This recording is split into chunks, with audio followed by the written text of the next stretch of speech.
What's way more sadistic than it seems? Not letting kids leave class when they need the bathroom. Scary or humiliating pranks, or public shaming for punishment, of young children. Tickling. Especially when you tell them to stop and they don't. Making someone else debug your code. Peeing all over the public toilet seat. You know someone will desperately need to poop and now you've forced them into a terrible decision. Class pets, especially rodents. They're almost never given appropriate care, they're put in unsuitable cages. Think of all the class hamsters that get stuck and die in those colorful plastic tunnels, and they rarely live anything resembling their full lifespan. If class pets are meant to teach kids about responsibility, teach them the proper requirements instead of subjecting the poor animals to awful conditions and the stress of little kids trying to grab and pet them. Requiring you to get an auto inspection at a place that also does auto repairs. The inspector has literally every incentive to not pass your vehicle on the first go. Mandatory state inspections ought to be done by state inspectors that don't really have a financial stake in whether you pass or fail. Glue traps for mice. I used to share space for my business with a guy who used those traps. I would come in the morning and there would be a high-pitched screaming that would go on for hours. When I realized what it was. Family YouTube channels. I don't think there is ever a healthy way to profit off your kids like that. Medical education. These are your future doctors. Why do we insist they be broken before they even practice? Declawing cats. Cutting off half their fingers. Making your 90-year-old grandma, grandpa with end-stage dementia a full code. CPR and defibrillation are violent and painful. We will break their ribs while doing CPR.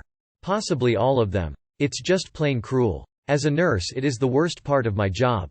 Not the dying, not the blood, not the poop, it's the keeping someone alive by force.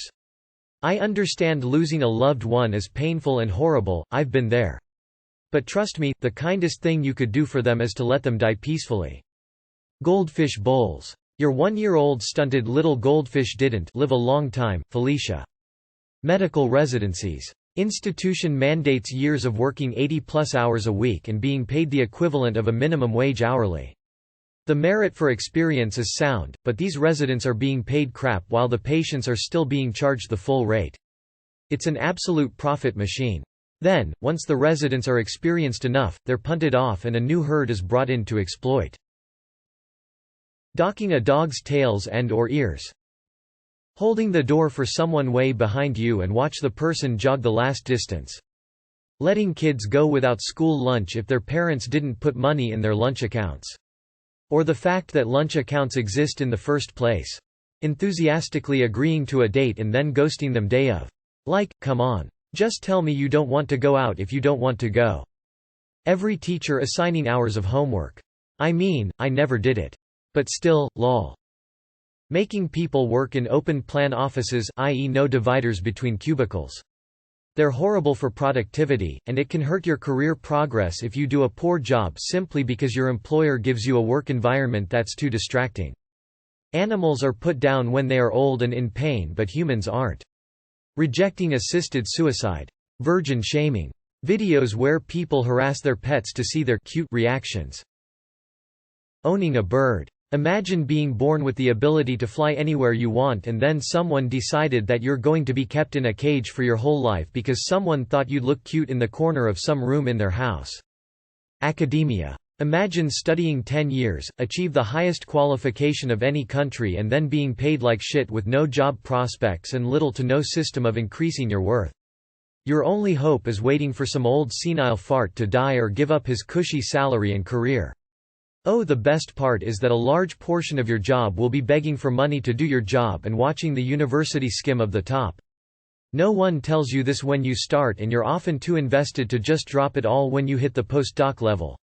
I've seen this career path literally leave people broke and alone with no prospects and too old, specialized, brainwashed to even consider trying a career change.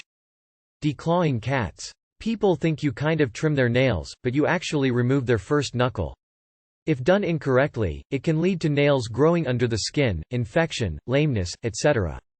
If done correctly, it can still lead to lifelong pain, arthritis, and lameness. Most vets won't even do it anymore. Don't declaw your cats, folks. Periods. The bleeding and the cramps are the least of my worries. After 30 I had the privilege of leveling up to menstrual migraines, fevers and hormonal acne. My mood is constantly sour as hell despite me not letting it be known to my family and friends because I don't want them to have to deal with my bullshit. I crack jokes to deal with it, but I honestly feel pissed at everything all the time during, and when I don't feel pissed I just feel bone-deep exhaustion and just want to sleep and sleep and sleep. My entire body feels like a painful puss-filled boil. I fucking hate it. Cannot wait for menopause.